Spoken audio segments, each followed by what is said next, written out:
Bienvenidas y bienvenidos a Rearmando, en donde compartimos experiencia, fortaleza y esperanza.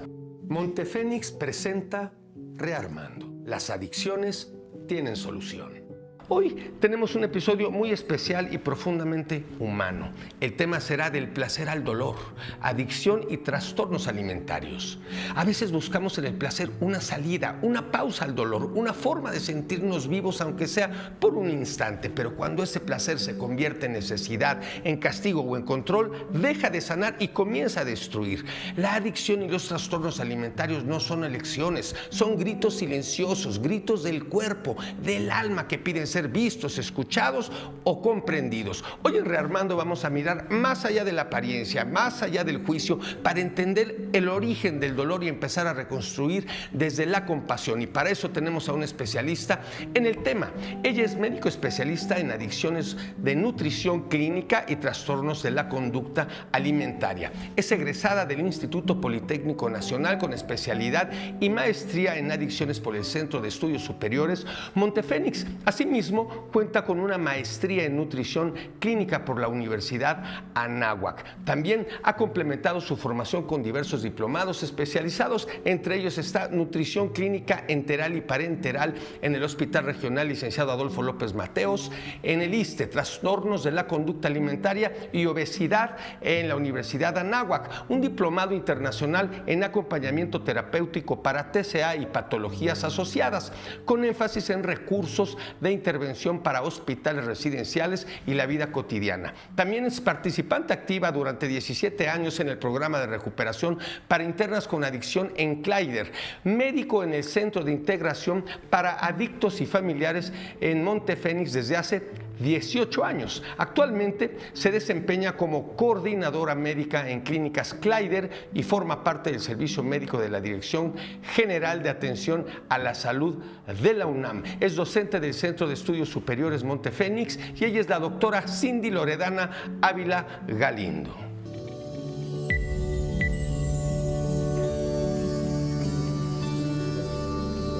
Cindy, bienvenida a Rearmando. Muchas gracias por la invitación. Para mí es un privilegio, un gusto estar aquí contigo en este gran espacio. Al contrario, te agradecemos mucho tu presencia y bueno, al ver, en fin, tus credenciales y toda la experiencia que tienes en estos temas tan importantes que vamos a abordar y bueno, realmente agradeciendo las herramientas que vas a compartir con el auditorio y con un servidor. Te cuento que aquí hay preguntas en donde son las preguntas más comentadas en cuanto a este tema y tú como especialista que nos ayudarás a rearmarnos. La primera pregunta sería, ¿cómo, Cindy, defines la adicción desde una perspectiva clínica? Bueno, la adicción está definida desde 1977 como una enfermedad. La OMS la reconoce como una enfermedad primaria. Esto quiere decir que no necesita una enfermedad que la pueda desencadenar, sino que la misma adicción genera síntomas y problemas de salud en un individuo. Son trastornos crónicos que se caracterizan por una conducta compulsiva a la sustancia a pesar de todos los efectos negativos. Es multifactorial, la verdad es que hay no solamente una causa. Dentro de estos son genéticos, sociales, individuales, culturales e incluso neurobiológicos, que es algo muy importante. Qué interesante. Y por ejemplo, ¿qué tienen en común lo que es las adicciones y los trastornos de la conducta alimentaria? Tienen mucho en común. Ambas actúan en el mismo sistema de recompensa, en el cerebro. Son conductas compulsivas, son conductas que se pierde el control y ambas generan efectos secundarios, dañan la salud, dañan todo el entorno. Entonces, ¿podríamos profundizar un poquito más en este tema de neurobiología? Sí. Para poder explicar con mayor claridad. Las adicciones tienen involucran el sistema límbico. Este sistema límbico lo tenemos todos en el cerebro, que tiene la función de mantenernos vivos a través del tiempo. De hecho, una manera en cómo les explico a los pacientes es ¿cómo se imaginan que nosotros como especie hemos durado tantos años? son conductas básicas, como es la alimentación, como es tomar líquidos, así como pertenecer a un grupo. Estas conductas liberan un neurotransmisor que se conoce como dopamina.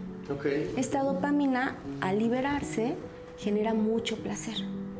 Y es el lugar donde tanto las sustancias psicoactivas y la comida actúan, liberando mucho placer. Muy interesante ahorita lo que dices, esta palabra, placer. Obviamente el tema es del placer al dolor. Qué interesante, y cómo es adicción y trastornos alimentarios. ¿Cómo en un momento dado, tanto en el consumo de cualquier sustancia como puede ser también un alimento, uno puede buscar una fuga, una anestesia a una realidad? ¿O por qué la gente recurre hacia esta opción? Sí, totalmente. Todas las conductas que generan placer se pueden utilizar como una fuga. Se utilizan como una anestesia a un dolor que no hemos podido procesar. De esta manera, las conductas de alimentación y el consumo de sustancias pueden utilizarse como una manera de anestesiar mi malestar. Perfecto. Y por ejemplo, ¿cómo se diferencia una conducta repetitiva o un mal hábito de una adicción? Una conducta repetitiva o un hábito es simplemente una conducta que vamos pues tal cual repitiendo de manera continua sin tener efectos secundarios. Una adicción genera complicaciones en salud física, complicaciones en salud emocional, así como todo nuestro entorno.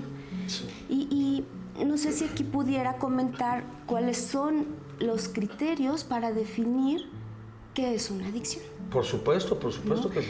Bueno, de acuerdo al manual estadístico, el manual diagnóstico estadístico de trastornos de conducta, de trastornos mentales, se consideran unos criterios.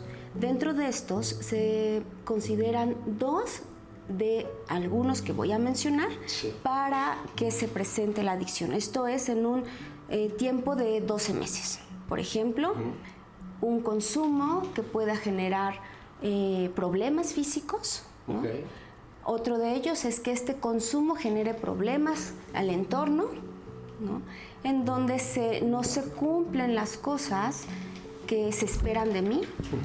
Esto va a generar una dificultad para poder relacionarme y va a ayudarme, ¿no?, a buscar un control del consumo. Entonces, al buscar este control me doy cuenta que no lo tengo. Y al no tenerlo, empiezo a consumir más cantidad, en más tiempo, y esto va generando ya una dependencia física que integra tolerancia y síndrome de abstinencia. Qué interesante. Y por ejemplo, tanto lo que es una adicción como un trastorno alimentario, ¿puede ser hereditario? Sí, por supuesto. Hay estudios que se reportan que existe hay antecedentes genéticos del 40 al 60%. Porque decía que era en una tercera generación, pero bueno, tú eres la especialista. No, bueno, puede ser directo. Puede ser directo, de hecho un porcentaje mayor es directo. Pero aquí quisiera mencionar que hay otros factores, no necesariamente porque mi padre o mi madre tengan una adicción, yo lo voy a presentar. Sí puedo tener la genética, pero hay otros factores ambientales, la conducta, ¿no?, que puede generar que se presente la adicción. Claro, al ser multifactorial, como bien dices, de alguna forma la sociedad, y como dice la Organización Mundial de la Salud, ¿no?, el desafortunado incremento que ha existido en las conductas autodestructivas y adictivas en el ser humano, ¿no? De alguna forma es esta pandemia emocional en donde ninguno estamos exentos de en un momento dado, en alguna edad, tanto los jóvenes en la adolescencia, los contemporáneos o gente de la tercera y cuarta edad, en un momento dado estamos expuestos, tenemos este riesgo en determinada situación en nuestra vida recurrir a este tipo de consumo. Sí, por supuesto, todos estamos expuestos. No necesito tener una genética tan fuerte para poder presentarlo. Uno de ellos es estar en contacto recurrente y que se generen estos cambios en el sistema neurobiológico. Perfecto. Otra de las preguntas muy comentadas es, ¿qué papel juega el cerebro en la búsqueda constante del placer? Bueno, prácticamente el cerebro humano es increíble, ¿no? Sí. El placer está programado a través de nuestro cerebro, está regulado a través de este sistema límbico, a través de la liberación de dopamina. Hay un sistema que es el sistema de recompensa. Este sistema, hay un área tegmental ventral que libera dopamina a otras estructuras, integrando núcleo accumbens, amígdala, hipocampo. Todas estas que estoy mencionando están relacionadas con el aprendizaje y la liberación de placer. Entonces, pues el cerebro lleva a cabo toda esta conducta de placer que es necesario para poder mantener y repetir la conducta. Por ejemplo, en estos trastornos alimentarios, supongamos, ¿cómo afecta la sociedad en cuanto a los medios, la moda, la vestimenta, los maniquís que vemos en las tiendas departamentales? De alguna forma todo esto genera una expectativa irreal en donde desafortunadamente primero les importa y le dan prioridad al producto que están anunciando y que están vendiendo que a la salud de la persona, ¿verdad? 100%. La realidad es que nos hemos expuesto en la actualidad, pero también a través de los años. Sí. Hay estereotipos de belleza y delgadez que impactan directamente en las personas, y no solamente mujeres, es hombres y mujeres, y no solamente en adolescentes, sino a través de toda la edad, ¿no? Se pueden manifestar.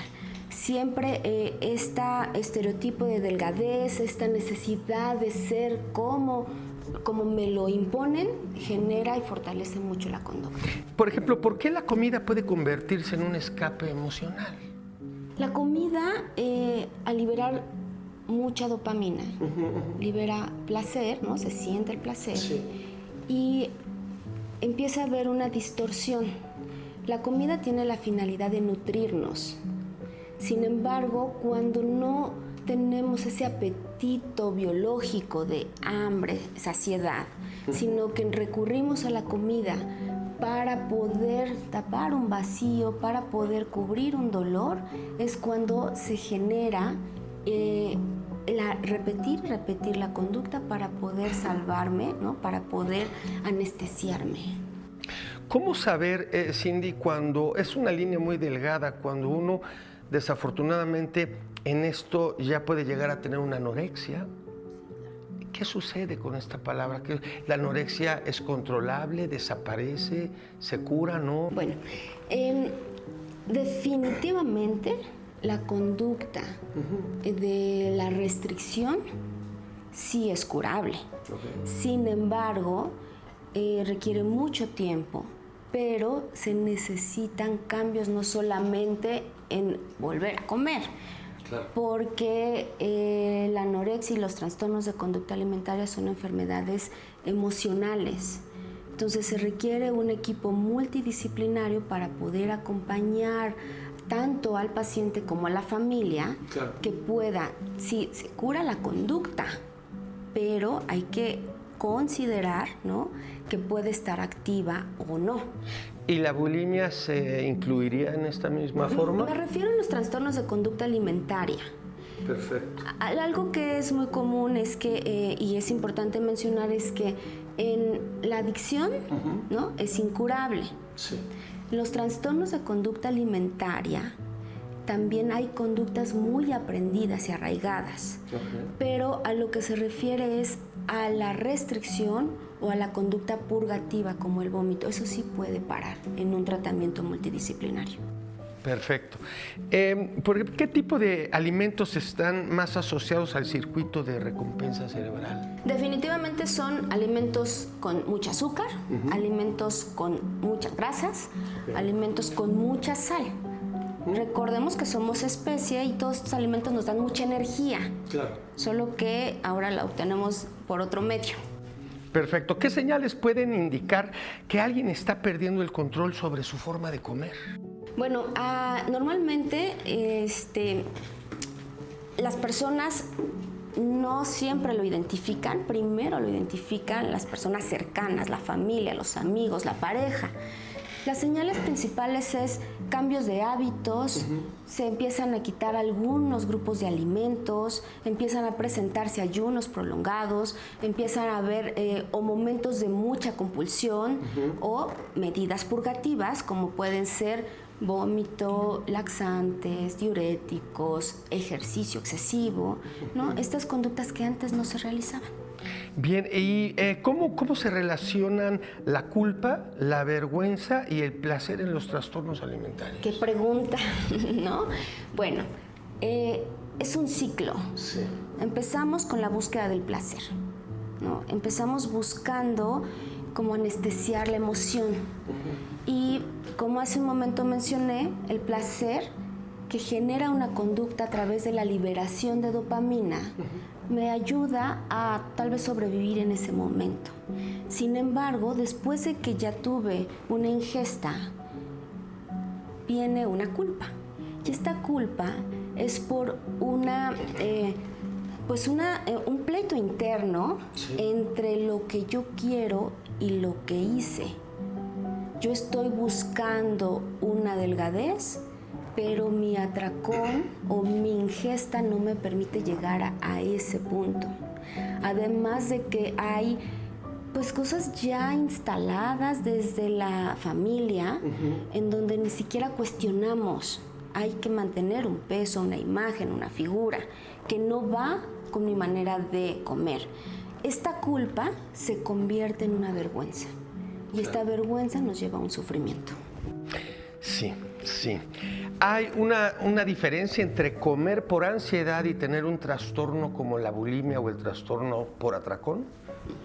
Pues comer por ansiedad lo podemos presentar todos en algún momento. Sí. Sin embargo... ¿Y se puede confundir? Y se puede confundir, Exacto. claro. ¿En qué momento se brinca de comer por ansiedad o no estar conscientes de mi ingesta o una sobreingesta, que puede ser como una reunión familiar tal vez, a cuando existe ya un trastorno por atracón, a bulimia o anorexia? Esto es cuando se cumplen ciertos criterios. Okay. Normalmente una persona que come por ansiedad en este momento, ¿no?, puede parar, se da cuenta y decide hasta aquí llego. Pero ya cuando hay un trastorno, hay una compulsión a la conducta y no puede parar. ¿Las redes sociales están actuando como un factor de riesgo? Muchísimo. Bueno, las redes sociales han estado presentes con nosotros, ¿no? Ahorita mucho más fuertes, antes la televisión, las revistas, pero ahora Instagram, TikTok, ¿no? Todas estas redes en donde suben imágenes, donde fortalecen estos estereotipos de delgadez, lo que está generando en las personas que lo ven, que parecen, ¿no?, que son imágenes inalcanzables, pues afectan la autoestima, afectan la sensación de yo no voy a ser capaz nunca de mantener esta imagen, y eso va afectando y fortaleciendo que se instalen, ¿no?, estas conductas que afectan la salud. Perfecto, Cindy. ¿Qué paralelismos ves entre la adicción a sustancias y la adicción a la comida? Pues hay una comorbilidad muy marcada. Si podemos considerar generalmente, no puedo decir que siempre, el trastorno de conducta alimentaria es mucho más antiguo. Son personas que han estado con dietas, han estado o han recibido burlas, comentarios, ejercicio excesivo que no disfrutan, y entonces cuando conoce la sustancia, que la sustancia impacta también en el apetito, pues parece que es el secreto perfecto, en donde no tengo que hacer dieta, no tengo que levantarme a hacer ejercicio. Al contrario, consumo una sustancia, me genera mucho placer y además me quita el apetito. Entonces se instalan y se produce que una fortalece a la otra. ¿Puede alguien ser adicto al azúcar o a ciertos tipos de alimentos? Sí, claro. Sí. Chocolate. Chocolate, sí. El tema es... ¿Qué cosa? Qué rico, pero Qué rico. pasa. ¿Y hasta dónde puede llegar a afectar esto? Bueno, cuando somos adictos a azúcares y empezamos a limitarnos de alimentos nutritivos, genera, por supuesto, cambios en nuestro estado de ánimo, en nuestra composición corporal, en nuestra autoaceptación, incluso puede generar problemas de cansancio, malestar, dolor de cabeza, pero sí, la respuesta es sí hay adicción a azúcares. Por ejemplo, ¿qué papel juega el entorno familiar, un poco lo que comentabas, en la aparición de estas conductas? Esta debe ser tu alimentación, tu imagen tiene que ser esta, este debe ser tu comportamiento. Nosotros esperamos esto de ti. Un poco lo que sucede pues en todos estos patrones de conducta. Es solo control, ¿no? Es mantener o la necesidad de cumplir las expectativas de los padres. La familia influye muchísimo, hay familias que tienen que mantener una imagen que algunas lo pueden lograr sin tener que presentar un trastorno de conducta alimentaria, es importante mencionar.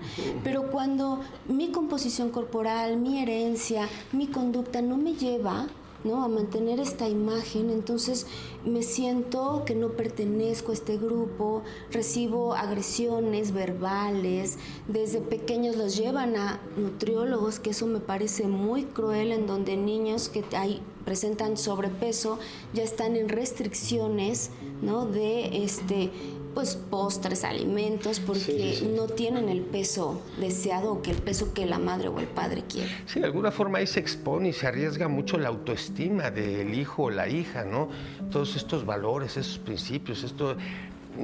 Por ejemplo, ¿la adicción al ejercicio puede estar relacionada con trastornos alimentarios? Sí, sí puede estar relacionada. No podemos ser tan cuadrados, ¿no?, diciendo que todos los que hacen ejercicio ya tienen un trastorno de conducta alimentaria, no.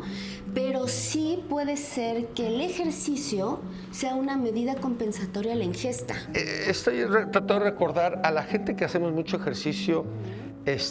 Hay un término médico que dice que somos... Dios mío, ¿cómo es una adicción al ejercicio? ¿Vigorexia? ¿Es verdad ¿A eso esto? se refiere? ¿En qué momento se puede convertir el ejercicio en una adicción? Cuando, por ejemplo, hoy por la mañana haces ejercicio, ¿no? Hiciste ejercicio. Así es. Pero no llegas a la entrevista. ¿Por qué? Porque me faltaron 2 kilómetros. Claro, sí. Empieza a afectar tu entorno. Me duele el tobillo, me duele mi rodilla, pero como yo debo correr 10 kilómetros, no importa, no escucho en mi cuerpo.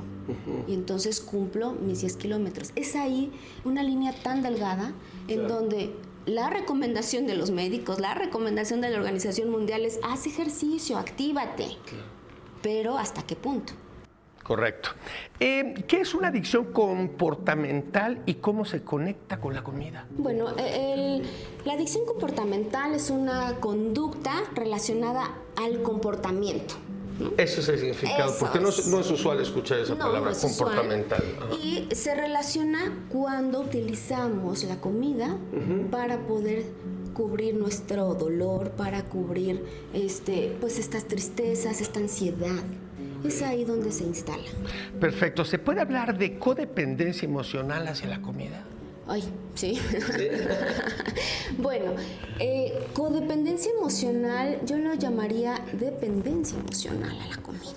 Ok, ¿no? Quitamos el co. El co, lo quitaría, sí. Okay. Pero finalmente es esta necesidad de buscar de una manera intensa un alimento para poder sentirme tranquilo. Bien, ¿hay un perfil emocional o psicológico más propenso a caer en estos ciclos? Sí. Igual que en la adicción, son personas con dificultad para manejar las emociones, dificultad para aceptar las frustraciones o manejo de frustraciones. No quiero sentir dolor, no quiero sacrificarme, entonces siempre busco una manera de no cruzar por este dolor y mejor liberar dopamina por ciertas conductas. Y, por ejemplo, ¿cómo se puede dar cuenta una persona que ya ha cruzado la línea? Bueno, es difícil, pero sí lo identifican. Muy bien. ¿En qué momento se identifica? Una es cuando presentan restricciones que empiezan a afectar su estado de salud. Hay baja en la presión arterial, mareos, desmayos, esto es referente a la restricción. Cuando hay una compulsión, se dan cuenta que no pueden parar de comer a pesar de que ya tienen esta sensación de saciedad o definitivamente no tienen la sensación de saciedad, pero sienten reventar, o empiezan a presentar conductas purgativas, que eso es mucho más evidente. Bien, ¿qué sería una conducta purgativa? Las conductas purgativas son estas conductas compensatorias al alimento. Okay. Por ejemplo, el vómito. Por ejemplo, el uso de laxantes, el uso de diuréticos, el ejercicio excesivo, ¿no? Ayer cené y entonces me tengo que levantar a las 5 de la mañana para cumplir ciertos kilómetros y quemar las calorías que ayer ingerí. Esa es una medida compensatoria. Perfecto. ¿Cómo se aborda el diagnóstico en Montefénix? Antes de que me conteste esta pregunta, obviamente sabemos los servicios y la gran ayuda que tú das, no nada más a Montefénix, sino también a la clínica Kleider. Así es. ¿Qué diferencia la clínica Kleider, que da un extraordinario servicio, y lo que es la gran experiencia de Montefénix? Claro. Clínicas Kleider es una clínica de rehabilitación de corta estancia. Okay. Surge a través del modelo de Montefénix, pero de una estancia breve. Por ejemplo, en Montefénix el internamiento es de 5 semanas, en Clínicas Kleider es un internamiento de 2 semanas. Esto surge, los fundadores se dieron cuenta que había una gran necesidad de recurrir a un tratamiento, ¿no? Muchas personas buscaban el apoyo, sin embargo no todos tenían el tiempo para poder estar 5 semanas fuera del trabajo, de la escuela, ¿no? o compromisos familiares, así como el recurso económico. Sí. De ahí se obtiene, a través del modelo Las Flores, surge Clínicas Kleider. Bien. Qué interesante ahorita lo que dices, porque de alguna forma se abre esta puerta, esta posibilidad para gente que por X circunstancias no puede tomar estas 5 semanas, se encuentra esta opción de la clínica Kleider. Y me gustaría, también comentar que no por estar solo 2 semanas, porque se escucha poco, no tiene efectividad. Todo lo contrario, en estas 2 semanas todo el equipo multidisciplinario que está a cargo de médicos, enfermeras, médicos especialistas en adicciones, terapeutas, enfermería, y todo el equipo se enfoca en desintoxicar, en concientizar y que el paciente obtenga herramientas para poder enfrentar. Y por ejemplo, ¿cuántos años ya lleva la clínica Kleider?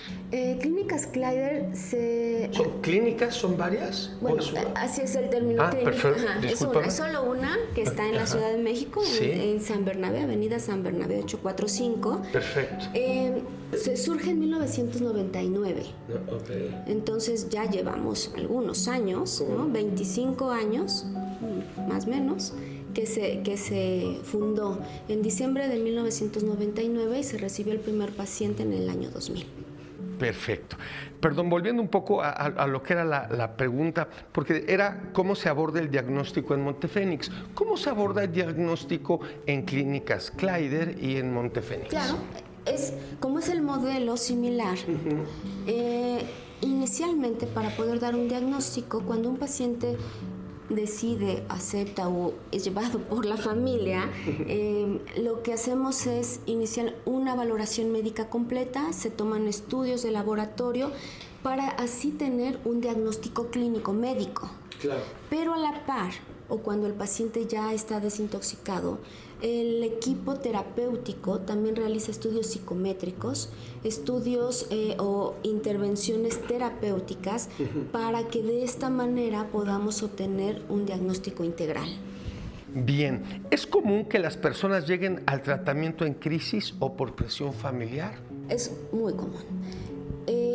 Más que por decisión propia. Sí, hay pacientes que llegan por decisión propia, que ya lo han considerado, que ya lo planean, que organizan todo su trabajo, su escuela para poder ingresar. Sí. Pero para llegar a este punto no es fácil, ha sido un trabajo importante antes de llegar a las clínicas. Pero sí es muy común que a través de una crisis, ¿no? De un accidente automovilístico, de algún evento familiar o laboral en donde ya no hubo control en el consumo, de ahí puedan sugerir, ¿no? O solicitar el internamiento. Y también la familia, pues, cuando establece límites sanos, cuando establece estos límites a través del amor, El paciente dice, adelante. Es muy interesante ahorita que dices la palabra límites, ¿no? Cómo de alguna forma existen estos límites que se les llamaría límites infantiles y límites maduros. ¿No? Muy interesante este amor adulto, con esta gran responsabilidad. ¿Qué rol juega la negación en este tipo de trastornos? Sí, en ambos. La negación es un mecanismo de defensa, donde siempre voy a justificar mi conducta, voy a justificar que bebí, salí, me dio el aire, no, en realidad vomité porque me hizo daño. Es común poder justificar esta conducta para poder mantener el trastorno. Perfecto. ¿Cuál es la diferencia entre abstinencia y recuperación? Bueno, abstinencia es dejo de beber, paro la conducta restrictiva, dejo de vomitar. Sin embargo, no hay un proceso profundo, no hay un cambio real, ¿no? En la recuperación se necesita tiempo, acompañamiento y un trabajo interno que puede ser muy doloroso, pero necesario. Siempre, incluso lo comento con los pacientes, para poder salir adelante necesitamos cruzar por este dolor. Okay. Tenemos que trascender a través de trabajar nuestra historia, trabajar el momento y poder tomar decisiones distintas. Es aprender distinto, ¿no? Cómo solucionar. Claro, como de alguna forma el dolor es la piedra angular de este crecimiento, ¿no? Por ejemplo, lo que son los trastornos alimentarios, ¿es una enfermedad? El trastorno de conducta alimentaria sí se considera dentro, se considera dentro de este manual estadístico, ¿no? Diagnóstico y estadístico de trastorno mental. Okay. Y esto, solo para puntualizar, no es una enfermedad de solo la nutrición. Es un trastorno mental que puede condicionar alteraciones nutricionales. Y estos grupos paralelos que existen en comedores compulsivos, ¿todo esto le funciona a la gente? ¿Son efectivos? Sí, bueno, yo conocí los grupos de autoayuda estando en Montefénix. Bien. Y definitivamente son los admiro. Son grandiosos porque sí, son grandes. Nosotros como profesionales podemos desintoxicar, podemos tener una sesión, podemos hacer conciencia, pero los grupos de autoayuda nos acompañan en un cambio de vida. Sí, son extraordinarios, sin duda. Definitivamente en cualquier. Sin duda, y me sumo obviamente por experiencia propia, es maravilloso la filosofía de vida que tienen. ¿La recuperación es posible para todos? Para todos. Todos tenemos esa posibilidad. Perfecto. ¿Qué tan importante es la red de apoyo familiar o social?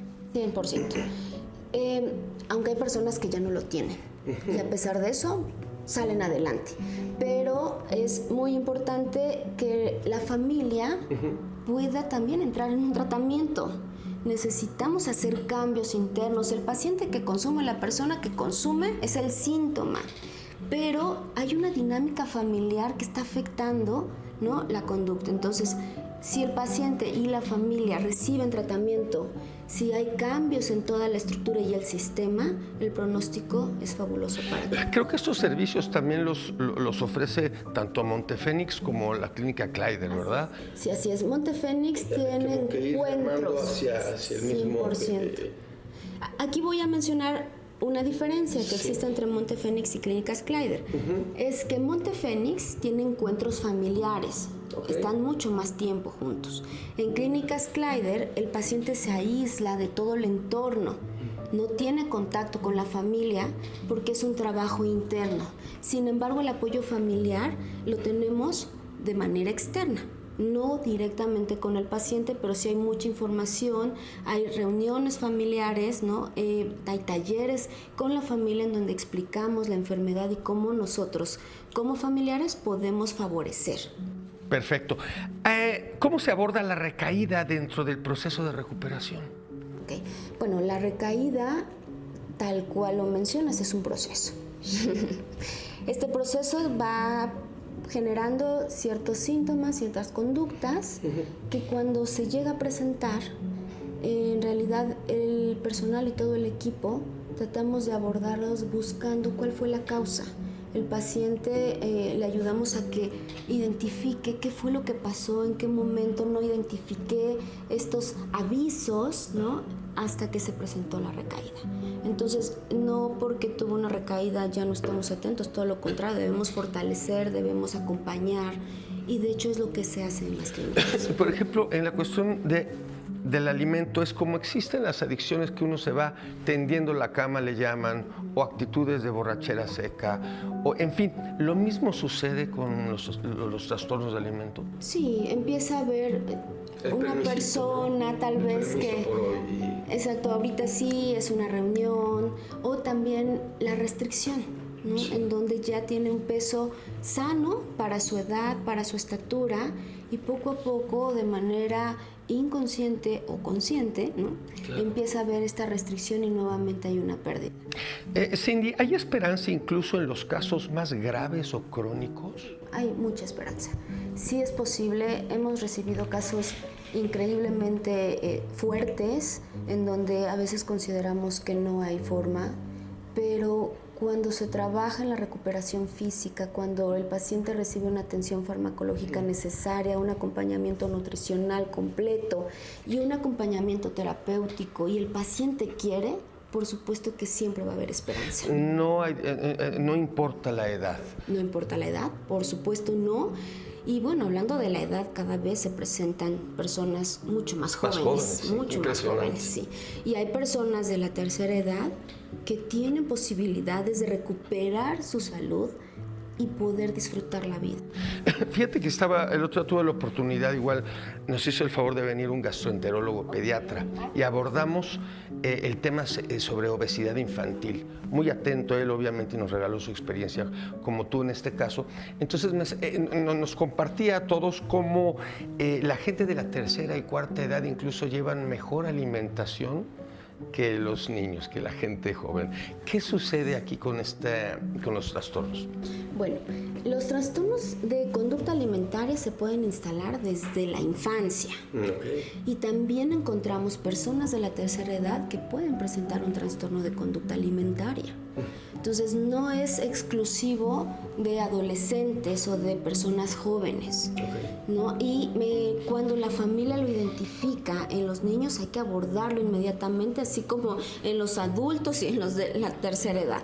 Y si hablamos de consumo de sustancias, el consumo ya se está presentando a edades muy tempranas, ¿no? Abuso de alcohol, de marihuana, de fármacos, incluso de anfetaminas, que ya están muy al alcance. Y también hemos visto que personas ya adultas empiezan a consumir otras sustancias. Bien. ¿Cómo mantener la motivación a lo largo del tiempo? Hay un axioma maravilloso que es solo por hoy, que es maravilloso. ¿Cómo mantienes esto a lo largo del Esta pregunta me conectó hace unas semanas. Ajá. Hablé con un paciente que había estado internado muchas veces, ¿no? Llegó a la clínica con una situación muy complicada, con afección motriz, no podía caminar bien, ¿no? Y ahora regresa a la clínica al post-tratamiento, que es por un año, sí. Muy constante, por cierto. Regresa a la clínica caminando, sin necesidad de un bastón ni de nada, y me dijo, estuve muchos años consumiendo porque me generaba mucho placer, pero ese placer me generaba mucho dolor. Y hoy que estoy en rehabilitación, que estoy en recuperación, no suelto esto porque ya me enamoré de todos los regalos que me da la recuperación. Exacto, de alguna forma son enfermedades que tienen premio, que es bienestar, es equilibrio físico, mental, espiritual, sí, de alguna forma son esta conciencia, esta gran responsabilidad que ustedes, los especialistas, nos enseñan a tener para con nuestra vida. Sin duda es maravilloso. Cindy, ¿qué podemos hacer para prevenir el desarrollo de una adicción o trastorno alimentario? Para poder prevenirlo es información. Okay. Información a la familia, información al individuo, y también pues hay que aumentar autoestima, ¿no? Hay que saber que el valor de una persona no es una imagen, claro. Que el valor de una persona no es solamente un tener, sino que somos integrales, Cuando fortalecemos esto, cuando un niño o una persona se siente pertenecer a un grupo y aceptado y acompañado, siempre va a ser una manera de protegerlo. El amor protege, la compañía, la escucha y la comunicación es vital. Hay 3 letras que son muy peligrosas. ¿Y qué rol juegan aquí, que es el ego? Total. Sí. No, bueno, el ego es una de las características, por supuesto, pero es una máscara a no sentirme suficiente. Y el ego puede ser desde un título, ¿no? Puede ser desde algo económico, una propiedad, pero también la imagen. Claro. Y es muy común, el ego se manifiesta en todas las personas. Sin embargo, hay que mantener un equilibrio y hay que no perdernos, no desconectarnos de quiénes somos. Tener esos pies en la tierra bien puestos, saber uno de dónde viene, a dónde voy y quién soy. No es este gran laboratorio que tenemos. Exacto, que tenemos todos. Cindy, ¿qué consejo le darías a quien se siente atrapado en un ciclo de placer-dolor? Claro. Bueno, el consejo que yo puedo darles es que la búsqueda del placer la podemos encontrar por otros medios no dolorosos. ¿Por ejemplo? Por ejemplo, el autocuidado. Muy bien. Por ejemplo, la comunicación, el ejercicio, reunirte con personas que reconocen quién eres, que pueden validarte como persona, como individuo, y que no se pierdan en cosas tan subjetivas, ¿no? Que terminan por destruirse y destruirnos. Claro. ¿Cómo acompañar sin juzgar a un ser querido que está atravesando este problema? Es empatía. Para poder acompañar a un ser querido, primero tengo que identificar de qué manera yo he participado. Pero ya cuando lo identifico, puedo dejar a un lado mi criterio y poder escuchar y acompañar, pero de una manera sana, poniendo límites claros, límites adultos, límites con amor, pero también los límites son para mí. Es la escucha, la compañía, el saber que son importantes. Claro, más que juzgar son actos de amor, ¿no? Es una retroalimentación, un feedback de almas, donde haya una identificación, un amor verdadero, ¿no? A veces hay mucha gente que de pronto pide abrazos y no regaños, y no gritos, y no violencia, ¿no? Entonces creo que el amor puede todo, ¿no? 100%. Algo que dijiste me conectó. A veces los jóvenes lo que piden, pero a gritos, son límites con amor. Esa rebeldía, ¿no? Es hasta dónde. Claro, hay como una diferencia tanto en el ámbito profesional, escolar y familiar, que una cosa es el respeto y la otra cosa es el miedo, ¿no? Y entonces yo creo que todo lo que son las relaciones interpersonales, todo lo que es creo que qué interesante es tratar de ver qué tan afín son los caracteres de cada persona y tratar de luchar por un bienestar común y no propio, y tratar de todos embarcarnos en esta experiencia llena de salud. Qué buen comentario.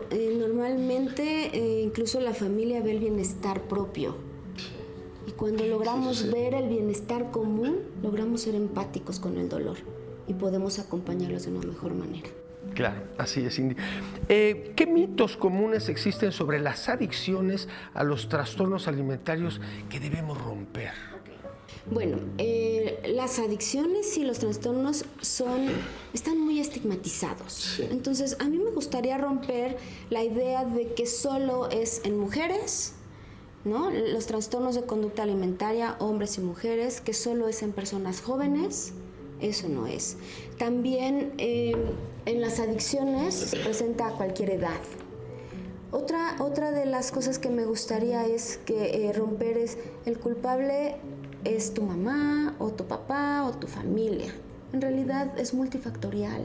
También tiene que ver mucho el temperamento de las personas, ¿no? Tiene que ver por cómo explicamos que 5 hijos, ¿no? 5 hermanos que están expuestos a la misma condición, a la misma educación, uno tiene adicción, uno tiene trastorno de conducta alimentaria y los demás no. Tenemos que identificar es un mito que sea la responsabilidad de una sola persona. Es un mito creer que es algo que se va a pasar.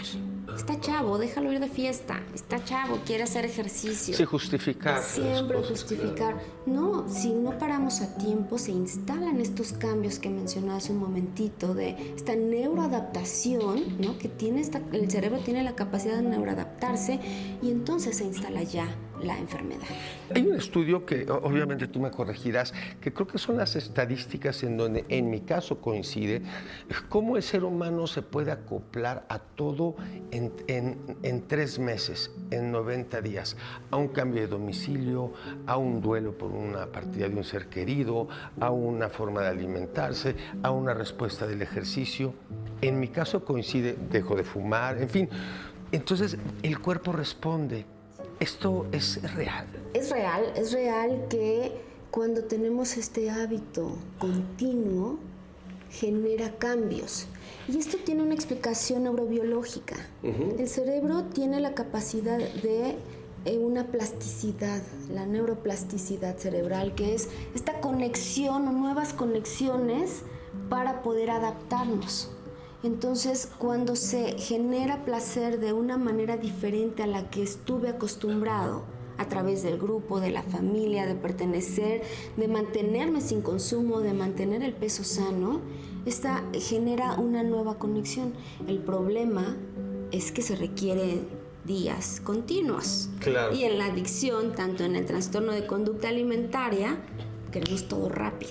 Claro, hay algo que sin duda funciona y es esencial en todos los ámbitos de la vida. Ahorita en la mañana que estaba haciendo ejercicio estaba platicando con un médico, un oncólogo sumamente preparado que también me va a hacer el favor de venir. Entonces estábamos hablando en cuanto a esta terrible enfermedad del cáncer. Todo esto me decía que lo importante es la actitud. Es tan importante, estamos hablando de una enfermedad incurable, progresiva, y si no es atendida puede ser mortal. Muy similar al tema que estamos tocando el día de hoy. ¿Qué rol juega la actitud aquí? Bueno, la actitud siempre es importante. Una actitud positiva nos va a llevar a que poco a poco, si tengo un dolor, pueda hacerlo a un lado y poder recibir tratamientos y conductas que puedan saciar, ¿no? Que puedan generar este placer y disminuir el dolor. No quiere decir que desaparezca, pero entonces lo abordo de una manera distinta. Okay. Cuando me instalo en la victimez, en no hacerme responsable, genera que esto vaya creciendo y entonces empiezo a justificar mi conducta. 100% la actitud es básica, es vital para que pueda mantenerse una recuperación. Perfecto. Cindy, si tuvieras que dejar un solo mensaje a la audiencia, ¿cuál sería? Yo le diría a todas las personas que tienen un problema en casa o que ellos mismos tienen un problema, es que se acerquen por favor a personas preparadas, a profesionales, que siempre hay una ayuda, siempre hay una solución, que no nos aislemos y creamos que podemos salir solos. Busquemos apoyo. En Montefénix, en Clínicas Kleider, siempre hay una solución. Así es, precisamente me iba a referir a esto. Obviamente en su pantalla verán la información tanto de Clínicas Kleider como de Montefénix y bueno, obviamente qué gran ayuda, todas las herramientas que nos compartes. Te agradecemos enormemente que estés aquí. Y no sé si quieras agregar algo más, pero simplemente aquí nos das precisamente lo que se comparte en Rearmando, que es experiencia, fortaleza y esperanza. Así es. Pues muchas gracias. Lo que yo solo quiero decir es que si me he mantenido tanto tiempo en esto es porque creo en el programa, creo en el tratamiento y porque he visto a muchas personas cambiar su estilo de vida. Muchas gracias. Gracias a ti. Y bueno, les agradecemos nuevamente que nos hayan acompañado en un episodio tan importante como este, recordándoles que pueden seguirnos en nuestras redes sociales y no olviden suscribirse para que no se pierdan los próximos episodios, siempre recordando que en Rearmando compartimos experiencia, fortaleza y esperanza.